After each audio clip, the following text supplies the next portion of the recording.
Oh shit. Here we go again. Wins. You know how gratifying it's going to be for Mark Pope to win his first first NCAA tournament game as a Kentucky Wildcat coach. You know what I'm saying? Like, he's itching for that, and he's going to do whatever it takes to get there. So, my thoughts now is like, this actually is the right guy. I feel like you guys got your guy rather than the guy. You got your guy.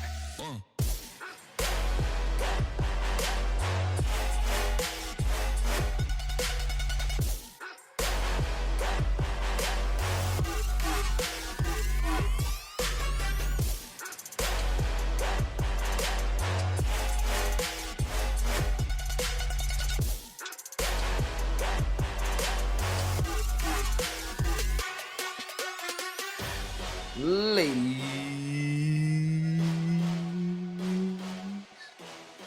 and gentlemen, welcome back to yet another episode of Real Conversations with Cozy and Murph.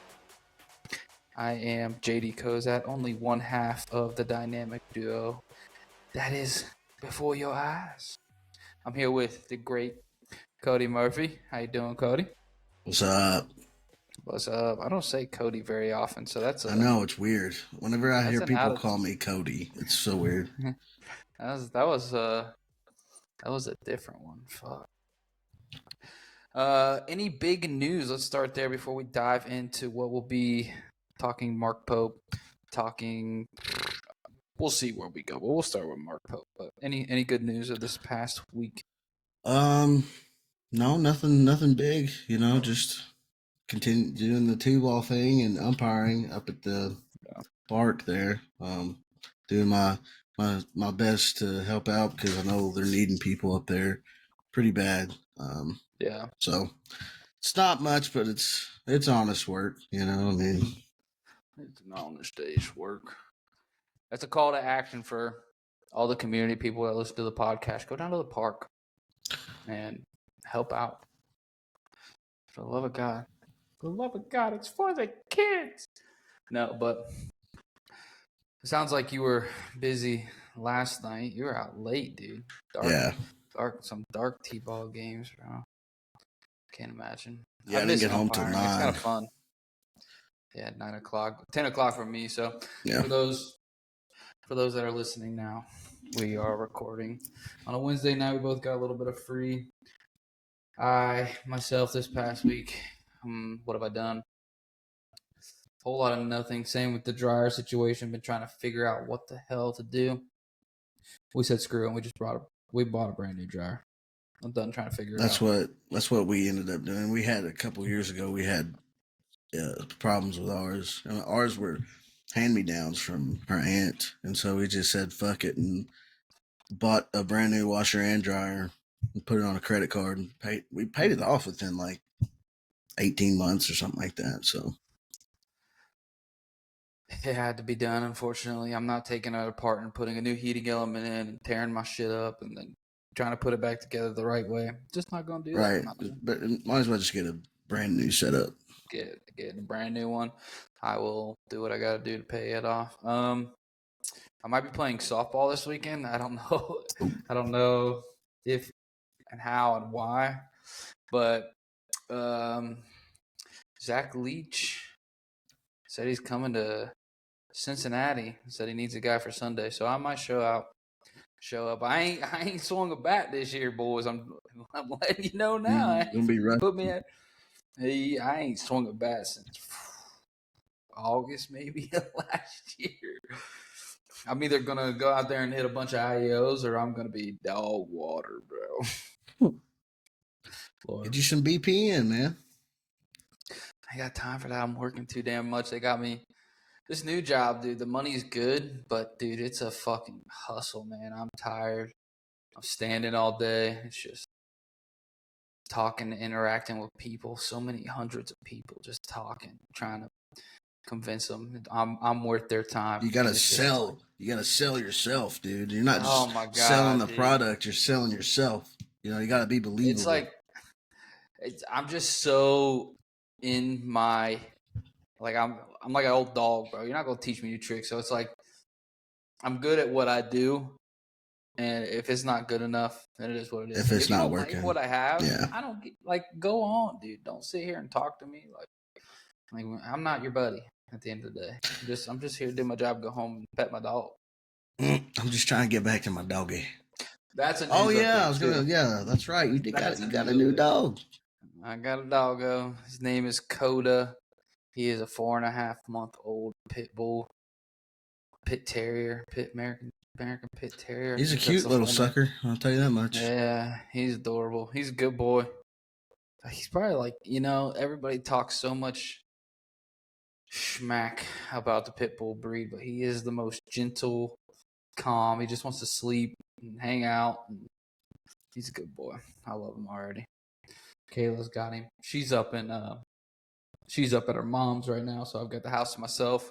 I'm just kind of putting around for a little bit. It's just me in the house right now. She took Coda with him because I'm not here throughout the days. But all right, let's get off of ourselves. Nobody's here because they don't care about us. They care what we talk about. Biggest piece of news since the last time we spoke, last time we checked in, we were talking what the hell is going on with UK hiring and what are they going to do and are they going to get Dan Hurley? All the chips were, things were lining up. They thought the private jets were going to New York and Connecticut, and you guys end up with BYU's Mark Pope. Mark Pope. We just talked about it. I give a great spiel and I ruin it. And then you blank at the payoff. Blanket. But hey, man, the initial reaction from the fan base was kind of made me sick, honestly, because the way people were acting like that we're going to be fucking terrible, blah, blah, blah, blah. This is the worst hire that we could have had, this, that, and the other. And it's like, we weren't getting those guys. We were not getting Dan Hurley. We were never getting Dan Hurley. We were never getting Nate Oates. We were never getting fucking Billy Donovan. Like, it's not going to happen. And so I think the entitlement kind of showed itself a little bit with the UK fan base. Like, we thought we were going to get that guy, and the other guy. And then we end up, getting turned down. I think Scott Drew was the only realistic one that we could have swung. But at the end of the day, he made a visit to Lexington and talked it over with his family and decided to stay in Texas. And it's like, I can't blame the guy for wanting to stay somewhere where it's familiar and not have to restart, all over again. And so we reach out and we get a former cat, a former national champion, a captain, a NBA, has NBA experience. He's got connections throughout the game at all levels. Rick Pitino, endorsed him. And so I think it was almost like an overnight change of heart, because I remember when they announced it, everybody was like, the sky was falling. It was like, oh my God, what are we doing? This was a panic hire, fire Mitch Barnhart, blah, blah, blah, blah. And then we wake up in the morning and everybody, I think he was the most Google man in America, like overnight. Yeah. Because I'm not gonna lie, I looked up, the 96 championship team, and I looked up, his coaching record and some of the, stats that he's known for. And dude, we got a quality coach, quality hire. Yep. Sure, he doesn't have any NCAA tournament wins, but you know what? I kind of like that. I want somebody who's hungry, who wants to go out and win a bunch of fucking ball games. I don't want somebody who is set in their ways, somebody who's already proven, that was the big thing with Calipari, is he was so set in his ways that he did not want to change.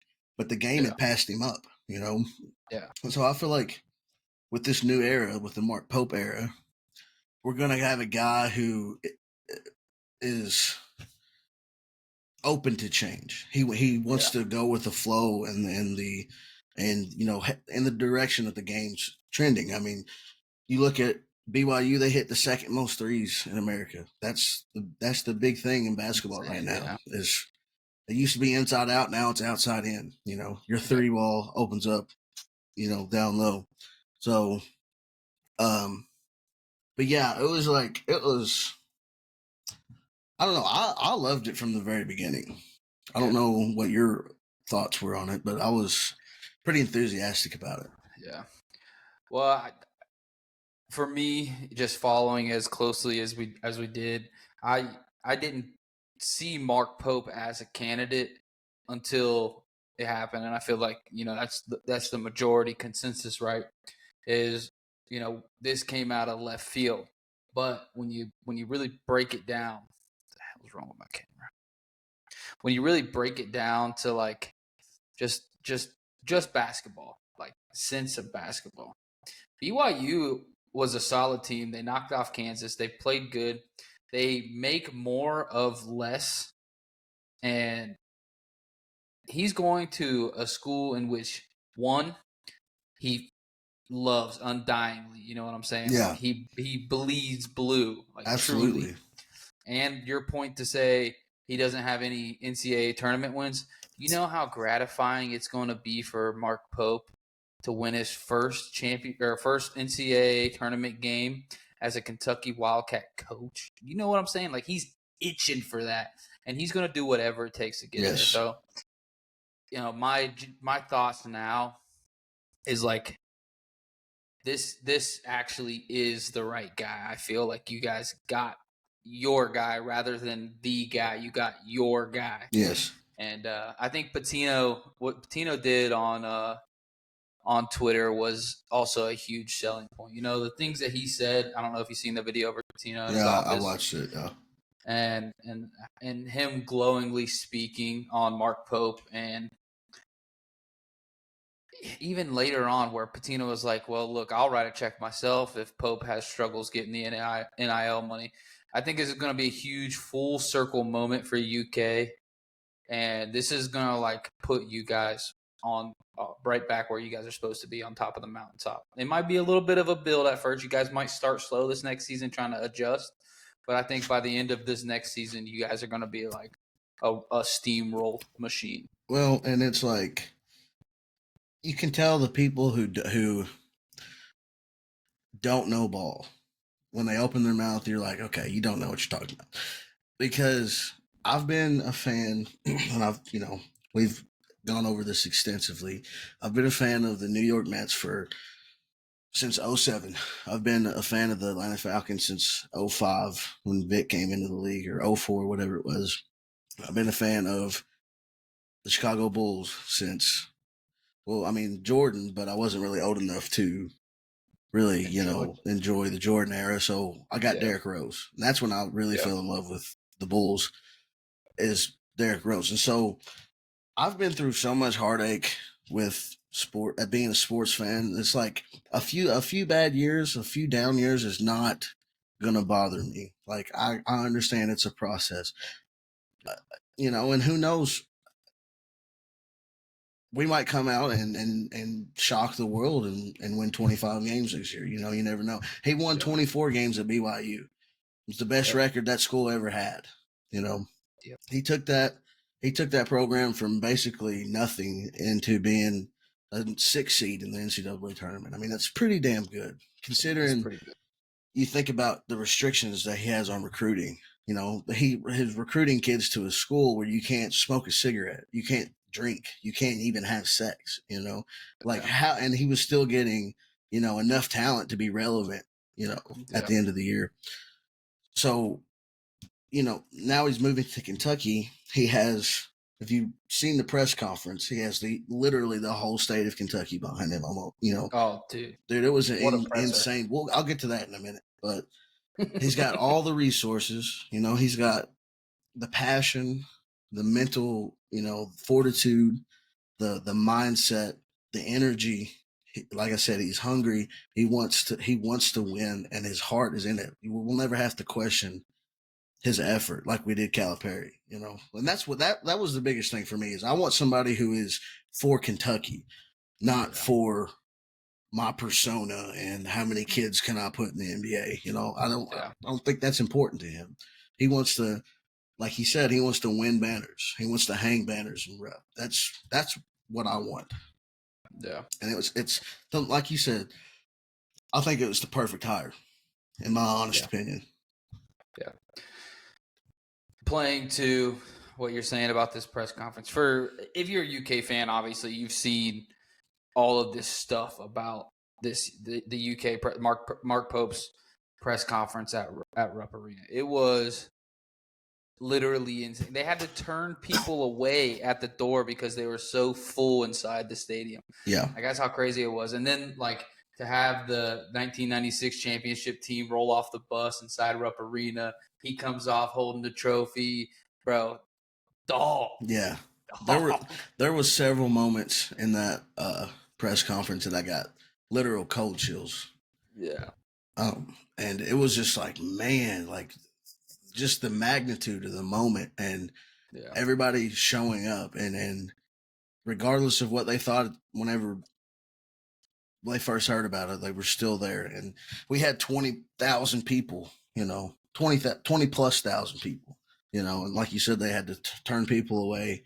And it was just an awesome moment for BBN. On the flip side of that, though, yes, it's awesome the turnout that we had. It's awesome the support that we're reinvigorated as a fan base now. We have hope again. It feels like hope with Pope, I guess. But now we have to get the job done. It's great to come out and say, hey, I want to win. We're gonna, the standard is the standard, and so the bar is set. Now we have to meet it. And I won't lie, seeing all these kids reopen their recruitment and decommit from Kentucky and you have Big Z transferring to Arkansas, which fucking makes zero sense to me. Why would you go follow Coach Cal whenever he didn't even play you, hardly? Which it is what it is. But we have to build a roster now. And we did get that Colin Chandler kid, 4-star recruit. He looks solid. He was going to BYU, but he flipped his commitment to Kentucky. Yeah. We've got the Travis Perry kid. We're still waiting to see what Reed Shepherd's going to do, which, I think I really, really hope he comes back. I really do, but I can understand it either way, like I said. Yeah. I think where Mark Pope at the press conference is he's like, sometimes as a coach, you got to be a shepherd. He knew what he was doing. And the whole arena explodes. He wanted Reed Shepherd to understand that this crowd loves you. Yes. And we need you here. You didn't let us down. Come back, finish your story. Yes. And let's hang a you banner. Can be, you can be immortal. You will be immortalized in Kentucky lore. You will be like an Anthony Davis, and you don't even have to win a national championship. Just come back for your sophomore season, and that's it. You will forever be, and he probably would anyway, just because he's Jeff Shepherd's son. But I don't know. It would be amazing to see him come back. But I guess in closing, I love the Mark Pope hire. I love the press conference. It got me fucking fired up. I'm proud to be a Cat. I will forever bleed blue. And now we have our work is cut out for us. We got to get the job done. There's no excuses from here on out. Yes, sir. You got to go, Cats. Big time Cats movement. Cats Nation is back up. We're feeling good as a fan base. Everybody is. It seems like that's the consensus. Everybody's like, all right, now we go. Now we go. Well, if you guys haven't seen yet, Mr. Murph here is looking up at this screen because he is locked in on the NBA playoffs. Now, we're not much of NBA guys, but when the playoffs start up, that's when we tune in. Murph himself, being more so a betting man, has got a little hitter going on right now in this 76ers Heat game. 76ers 101, Heat 98 with 19 seconds left. How's it looking? How's that parlay looking for you? Let me pull it up here. I got I don't know, man. I'm kind of up and down on the betting right now. Like I said, I can't wait for football to come back because that's my jam. I love betting on football. I'm almost got it, but I don't think I'm gonna hit. I don't think it's gonna hit for me. But it is the first round. There will be plenty more. That's the thing about the NBA playoffs is like it's almost a brand new season because it goes from the middle of April all the way to like the end of June. So it's just a whole other event in and of itself. I think the biggest news really coming out of the playoffs so far has been Golden State getting beat by Sacramento last night. Yeah. Probably Klay the end Thompson of putting up a big goose egg. Yeah, the end of an era, so to speak, because Klay Thompson, he's going to ask for a max contract. They're not Golden State. There's no way with the way he played this year. There's no way they're going to give him that type of money. Somebody will probably, but it's not going to be Golden State. So I think Draymond's on his way out as well. I don't know if they were talking about how with his contract situation because they did pay him so much money. He's almost untradeable. Nobody's going to take that contract. And so No shot. They're kind of stuck in the mud per se. Steph is still doing Steph things. He's still the greatest shooter of all time. But the core guys are gone. They're I guess you could say washed. Klay Thompson has not been himself. Draymond Green is an absolute knucklehead anymore. He'd rather be a podcaster, commentator type than really a player, I think. So it wouldn't surprise me if he retired in the next couple of years and just went into, like the TNT crew or whatever. Yeah. It looks like Steph had 22, Draymond had 12, Wiggins 12. It's just not a constructed team to where you're like, it's not what it was obviously a couple years ago. Chris Paul played 18 minutes and scored 3 points. All I think Chris Paul's a curse, dude. Dude, he's gotta be. How many good ass teams has he played on that has just not got the job done? Yeah. I mean, I thought the Sacramento Kings were gonna be a shoe-in again this year for like one of the top seeds. They're 43-36, but they got that Keegan Murray cat, bro. He's a dog. Yeah, he's a shooter. He's a dog. And then De'Aaron Zion Fox going off for forward yesterday and still losing Dante Sabonis. Sabonis is a dog too. Zion Williams goes off for 40. LeBron James 23-9. We still have one more play-in game left, and what is it? The Hawks and Chicago. Hawks and the Bulls. Yeah. What do you think is gonna happen? The Bulls gonna do all right? I would like to see the Bulls make the playoffs. It's been a while. Yeah. I mean, I guess technically they have made the playoffs since they're in the play-in game, but it would be cool to see them, at least have a 7-game series against somebody. Yeah. I mean, I don't have high hopes for them. Obviously, I feel like they've it's just been a lot of mediocrity since we had, the Derrick Rose, Lil Ding, Joakim Noah, Mike Dunleavy, that team. So, if I had to pick a winner right now, I'm taking Denver 100%. I don't see how anybody's going to stop Jokic and Murray.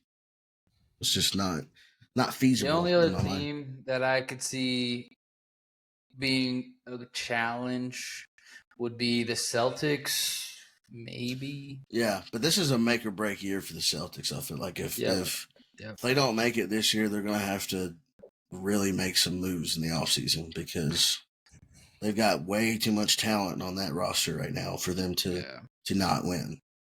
Yeah. I would say if they don't win it all this year, somebody's on the move. Tatum will stay. They'll probably get rid of Brown. They'll make a move. I know they just locked Holiday up, and it's probably just in case they have to get rid of one of their pieces because they put Drew Holiday on a 4-year, I can't remember, like $100 million contract.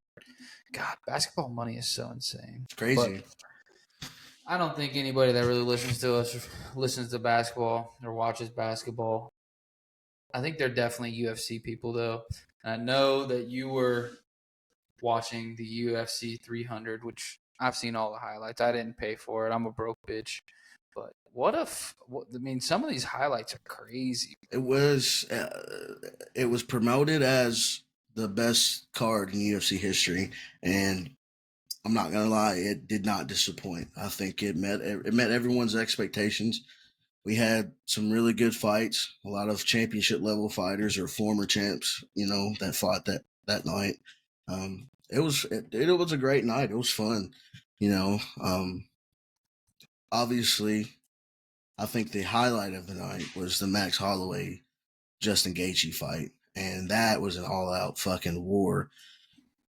Holloway, man, that was one of the sickest moments in UFC history. 10 seconds to go. He's already got the fight won. If it goes to decision, he's going to win because just off of, damage dealt. But he calls Gaethje, who has knockout power at any moment. So this was a risk for Holloway. He didn't have to do this. But that's the type of guy Holloway is. He's a fucking gladiator. He wants to put on a show, and he wants to do it in the most prolific Dramatic way possible. fashion, yeah. And he just calls him to the middle. He says, "Stand right here." And last 10 seconds, and just banging out and catches him with the right hand and put Justin Gaethje to sleep. I mean, he went night, just down face first. That's how you know somebody's like really out, because he didn't even try to catch himself. He literally was just face first on the fucking canvas. And it was sick. I was at my buddy's house. There was 4 of us, and we all just like, whoa! Everybody, man, everybody. I'm surprised we didn't wake up the neighbors. Dude, it was nuts. I remember I was like, I think I was on Twitter when the fights were happening, just because obviously anymore, if you're on Twitter, you're getting the updates pretty much as soon as they happen. And I seen the point, and he's just like, da, da, blah, and he hits the ground so hard, bro. And you're just like, oh. Yeah. Yeah, it's got to be, for me, and I've watched a lot of fucking UFC. For me, it's got to be top 10 moment, or top 5 moment, honestly. Top 5. Just because of the context of it. He already, for one, he's fighting up. Holloway is fighting up a weight class, so he had to put on weight, and this was Gaethje's division. This was like his that's his normal fighting weight. And so this was for a belt. It was a championship fight, the BMF belt, which is, kind of just a made up promotional type thing. It's not an actual, it's not an actual division, but, man, that's what we wanted. That's what Dana White wanted, and fucking Max Holloway did not disappoint. I think he won like $600,000 or something crazy like that for that fight, because he got knocked out of the night. And then the last fight, the Alex Pereira versus Jamal Hill, that was a nice knockout too. I mean, he got 3 minutes 14 seconds in. Yeah, he got slapped in the first round, and I mean, but the thing about it is Jamal Hill kicked Pereira in the groin, and Herb Dean was trying to call timeout to give him some, and Pereira's like, nah. He's like, just move. I'm about to knock this fool out. And then literally, we're about to be done anyway. Yeah. Just dude, let me cook. Pereira, he's something else, dude. I seen a video of him punching. It's like a hit tracks for punching. Yeah, and he broke John Jones's record by like 600 points, bro. Yeah, he's an absolute assassin. Just a killer. He has no interest in grappling. He has no interest in going to the ground. He's like, I'm trying to fuck you up. I'm trying to fuck you up, bro. And I can't believe Sonya beat him. And then when you think about it, like, Pereira has put on a show in every fight. Yeah, I mean, Adesanya finally did get him, but Pereira had already beaten him twice or 3 times or something like that. So it was a fun night. My thing was, what's this Jamal Hill, like, I didn't take him as a fighter that would be a championship bout fighter, but he does have 7 wins by knockout. He's 12-2, 12-1 prior to this fight. But I had never even heard his name really prior to this. Yeah, he held a belt for a little while, but I think he got hurt and he had to vacate it because he wasn't going to be able to fight in enough time. So Oh yeah. Kind of a side note here. Breaking news: my parlay didn't hit. I missed. I needed Embiid to get 2 more points, and I needed Maxey to get 1 more point, and it would have hit. But Oh, 2 legs out of 7, man, sickening. a total. What was it? A total of 3 points. Yeah, I missed by. Oh, I hate it. I'm sick to the my stomach, devastation. but I will put another one in. Like, I will be back. You But know what the definition of insanity is? yeah, I mean, there were so many former champs that fought Saturday night. I mean, Yeah. it was a night to behold, man, and I don't think we'll have another card like that for a long time. Yeah.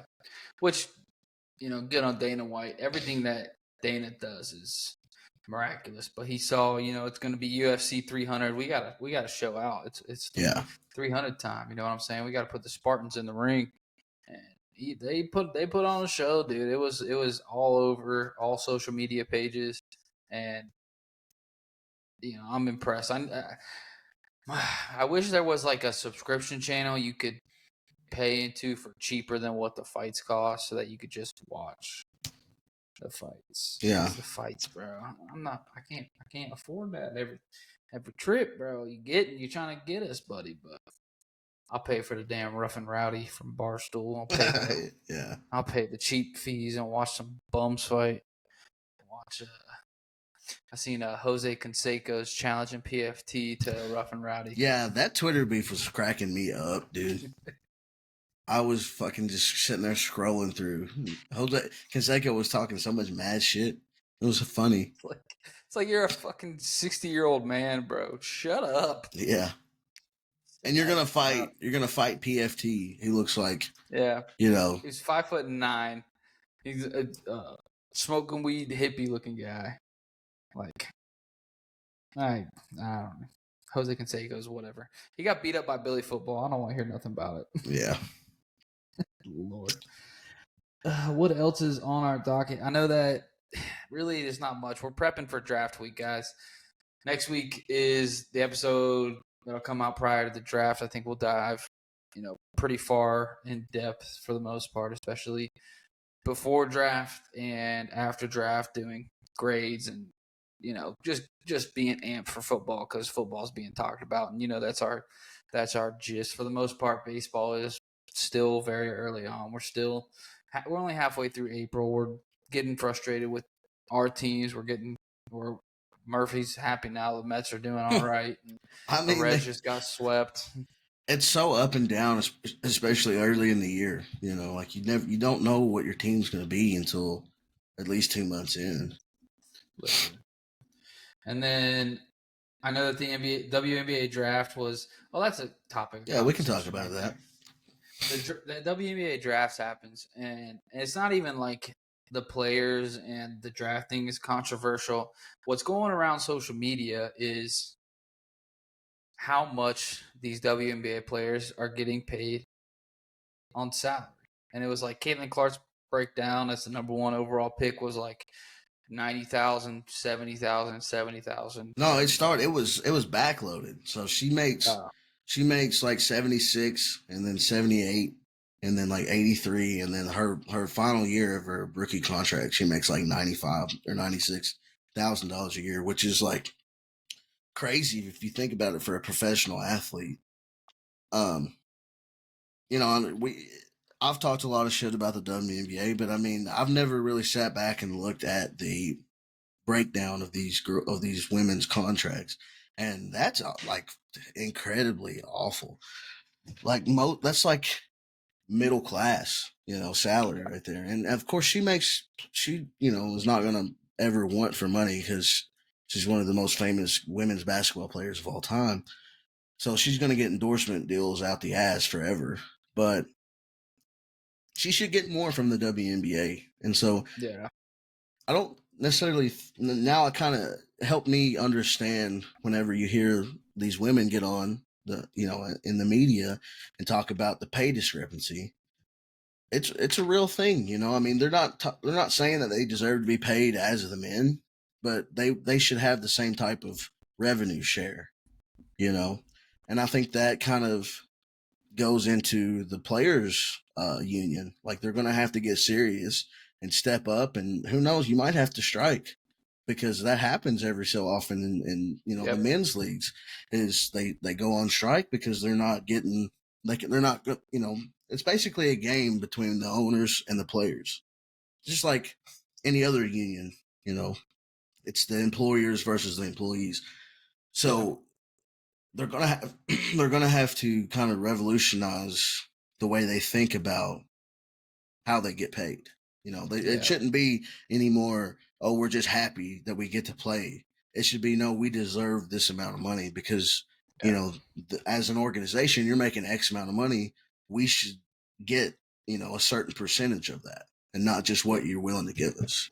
Yeah. For comparison, for the people who are interested, the NBA minimum for a full-time rookie is $1,119,563,000, while a 10-year vet minimum is $3 million.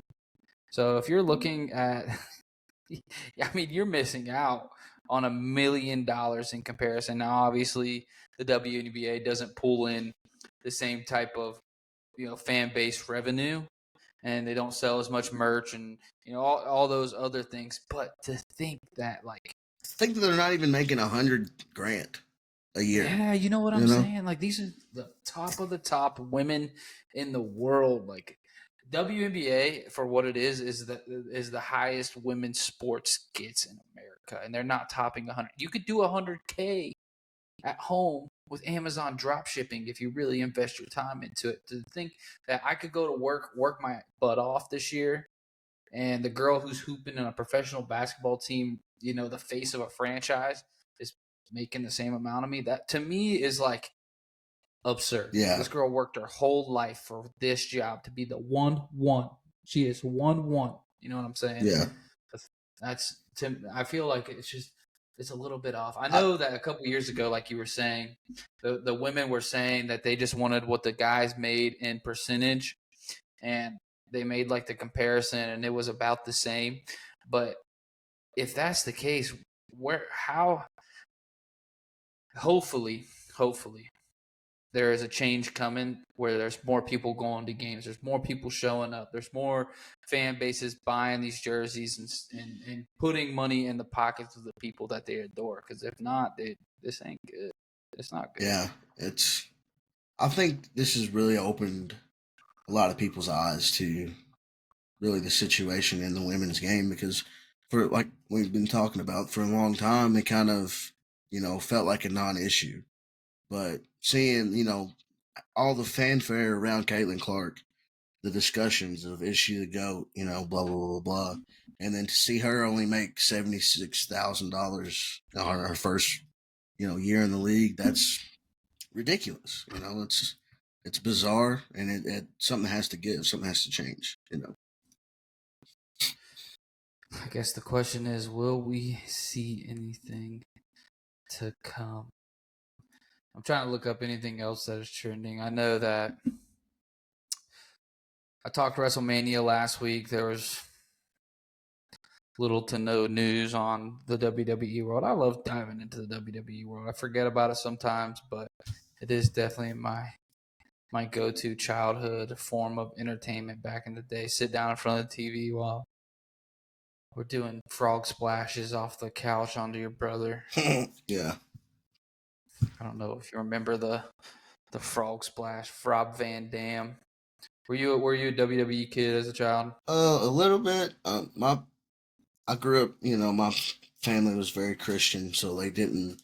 My mom would not let me watch like Monday Night Raw or anything. So like any exposure really that I got to professional wrestling is whenever I would go over to my buddy's house, and he would have like the games or something, or he would have like the fucking VHS of WrestleMania. We'd pop it in there and watch it.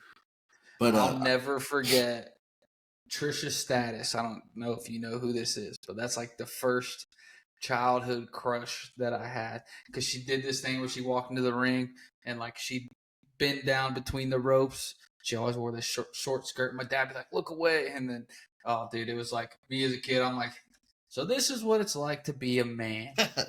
Dude, it was and it was a lot worse back then. You know, it Yeah, was yeah. like They used to borderline have like mud fights and stuff yes, between the it was girls. very like just wild back in the It day. was like softcore porn, dude, for a kid. For I mean, it's real. like I remember they it's had like I can't remember who it was, but they had a bed in the middle of the fucking ring and they like had like a simulated sex scene right there in the front of yep, everybody.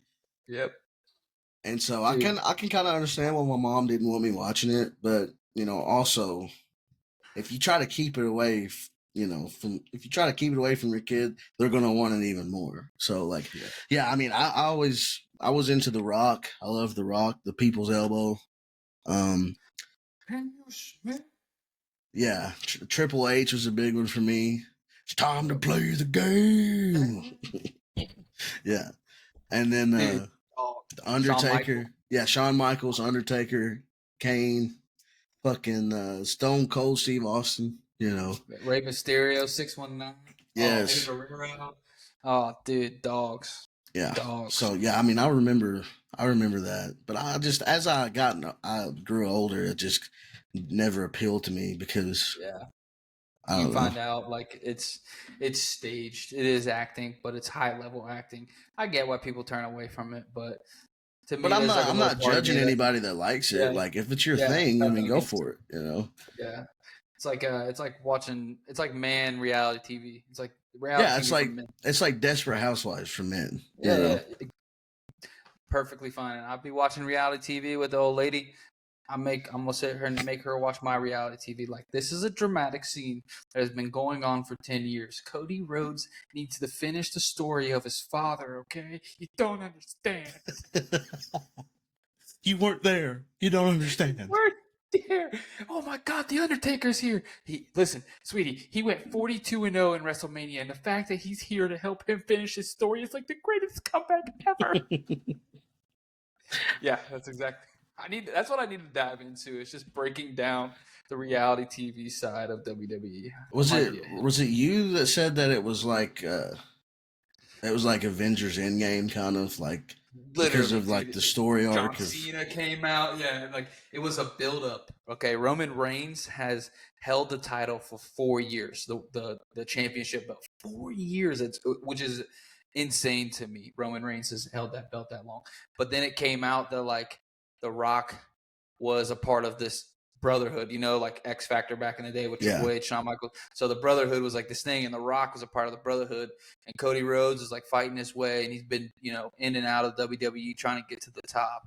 And like everybody's like, you need to finish your story. And The Rock was like, I'm the final boss. You got to go through me to get to Roman. And like John Cena came out, and they had like their classic, eye meeting, John Cena and The Rock. Oh, dude, and as soon as Roman's like about to beat him, the boom of Undertaker hits and the whole thing goes pitch black. And I mean, that is pretty sick, dude. Like I'm not even a wrestling fan, but that's pretty fucking badass, dude.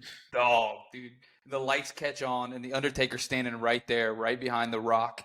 And The Rock turns around, he goes to whip him with his belt, and Undertaker just choke slams him, and Cody gets on top and wins it as the Undertaker, like the black comes on, lights come back on, there's nobody there, The Rock's gone, the Undertaker's gone, it's just Roman and Cody left in the ring. And I was like, dude, this is fucking sick. This is cinema. This is fucking theater right here. Literally, I was like, this is so well done. Yes, ever since Triple H took over, honestly, it is beyond incredible. They got Vince McMahon out, and they've done such a good job with everything that they do. Yeah, I mean, it was time for a change. McMahon had been running it for like ever, and Triple H, I feel like he is the type of guy that knows, I mean, obviously, but like he knows how to put on a good show. I mean, just look at his fucking wrestling career. Yeah. Time to play the game. He's got the hair over the front of him. Yeah. Yeah, and he blows the fucking water up in the air. That shit used to get me hype as hell, dude. I was hype as fuck watching that, being like 13, 14 years old, just like, yeah, let's fucking go. Ric Flair, Tony Batista, Randy Orton. Oh, dude, the Randy Orton. What about Bobby Lashley. I liked him. Bobby Lashley. I can't remember who it was, but one guy didn't re-sign his WWE contract, and he was dating this girl. So Vince McMahon made this girl in contract make out with Bobby Lashley right in front of the guy, like on national television, Yeah. because he didn't re-sign his contract. And I'm like, Vince McMahon, you're a fucking dog. Big Show. That's petty Big as Show hell. versus Rey Mysterio was all right. WWE's enough, ladies and gentlemen. Maybe I'll start breaking into that. Something I did want to talk about that I don't know if you've seen this yet. I don't know if you've been scrolling through Netflix at all. Is the show called Three Body Problem? Have you seen this? I've watched it all. Every You episode. watched it all, dude. I finished it last night, and what a fucking mind fuck. I will say it started off really strong, and then in the middle and towards the end, it kind of fell off a little bit. But I think they did a pretty good job of finishing out that story arc. But obviously, they have to make another season because they can't end it that way. There has to be more because 400 years is a long time. So there's other things that humanity can try, which we're speaking a little bit out of context, but basically it's about this alien species that is on its way to come take over Earth, but they won't be here for another 400 years. And so they kind of manipulate these people and have like a cult kind of. It's like a cult, like the followers of the, what do they call them? The fucking Santi or something like that. Santi, yeah. Santi. So, and then there's like humanity versus this cult on Earth. And so it's a really good story. It's a lot of, it's kind of dialogue heavy in a lot of ways, but it explores a lot of like human emotions. Like it really makes you think, and it really challenges your idea of the concept of aliens in general. It kind of like, are they necessarily the bad guys? Would they come and try to invade, or would they actually help us? It's kind of that type of thing. But yeah, I mean, it was a really good show. I would recommend it if you're into like sci-fi shit, for sure. Yeah, I think how they started off was, at first I was like, did I click on the wrong fucking show? Like I thought this was like a sci-fi thing when they were in China, and you see the rally teacher. Yeah, gets rally. killed on the stage. Yeah. Boom. And I'm like, did I pick on the wrong show? And then it kind of like builds up to. Yes, it is a very intricate. There's a lot of moving parts. There's a lot of important characters. And it's based on a series of books written by a Chinese I think it's a Chinese, I don't know, a Chinese person. And it's very like political. And like I said, it explores human emotions, the theme of of just the idea of like what would we do as a civilization. It's like almost like it makes you think about your actions weighted against consequences and reaction. It's like, if you do this, what happens? It's like I'm not trying to spoil, but the scene where he's going to be shipped off into the thing, it's like, you either enjoy the last couple weeks of your life with the people you love, or you potentially are on a quest for 400 years, trying to reach the Sante and be the first one. Or all of this goes wrong, you cut your life short, and you just float off into space. It's like weighted consequences. And like, if I turn this machine back on, what happens? You know what I'm saying? Yeah. Like it's a whole. It's. We really could do good. We could do a whole episode just on that series alone. Yeah, it was honestly really good. I thought they were gonna dive more into like the video game playing part thing when they got away from that and started going strictly to like mostly dialogue and like emotions and stuff. I was like, all right, it's getting a little slower here, but it was good enough, and it wrapped up in a way where I'm like, okay, I want more. But yeah, it's just there's a lot of ethical questions that are raised, and it really, like I said, it makes you think. Yeah. So let me ask the audience this. For all you listening out here, if an alien race was coming, but they wouldn't be here for 400 years, would you be proactive about it and attempt to set up your great, great, great grandchildren to be able to save themselves? Or would you do nothing about it because everybody you know and love will be dead and gone? That's question number one. I know, like I said, 400 years is a long time. So 400 years is a long time. But the Santi are coming. What if it's real? What if we just don't know? What if we just don't know? I mean, that's the thing is we don't fucking know. Yeah. We don't fucking know. And there's so many possibilities out there, you know? Yeah. For the love of God. Well, shit. I think I'm out of topics for us to discuss. Is there anything that I have missed? I do want to say before we forget again, shout out to Cameron Bradley for winning our bracket challenge on March Madness. I don't remember the breakdown of the points, but he won our bracket challenge out of like 17 people or 17 entries. Yep. So good job, Cam. Way to ball out. Way to make the right selections. You're way better at it than me or JD. So yep, I was terrible. I picked Houston. Didn't turn out good. Would have been good if Buddy didn't get hurt, but we're not going to talk about it. UConn was winning it all regardless. We all know that. NCAA tournament was absolutely fulfilling, and I'm sure everybody deleted the tournament challenge app as soon as March Madness was over. And we'll see you again in March, Mr. App. See you again in the year, buddy. For those who watch the Masters, I am happy for you that you have that much free time to watch the Masters. I'm sorry that you have that much free time to watch the Masters. I appreciate golf, but I don't know anything about golf. I know hats off Scotty Scheffler. Tiger Woods handed an amateur a note. People were talking about if the note was real, if it actually happened. I seen a picture of Tiger Woods shaking the hand of a guy standing behind a tree. It was a Vern Lundquist. Yeah. But it looked like he was shaking hands with a tree. That was funny. He's like, thanks for, it's like, I apologize for breaking your back in your crash. And Tiger Woods is like, it's okay. Shaking hands. It's like, I wish they'd done the meme thing where there's just like, with two arms. I don't think there's anything else. I think this is a good filler episode in our preparation for talking about some football. Big week coming up. Obviously, everybody knows. I said it earlier in the episode. NFL Draft is next week.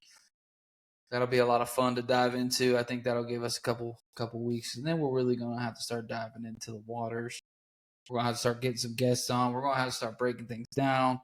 We're gonna have to start talking politics, and then football season will be back before we know it. In the meantime, we like to say that we appreciate everybody for listening, liking, comment, subscribing, sharing our content with the world, because word of mouth is our best friend, and sharing on social media goes the longest of ways. So, do us a favor. Share us. There's an airplane flying in the background for everybody to see. I live right by the airport. And I think that's it. Peace.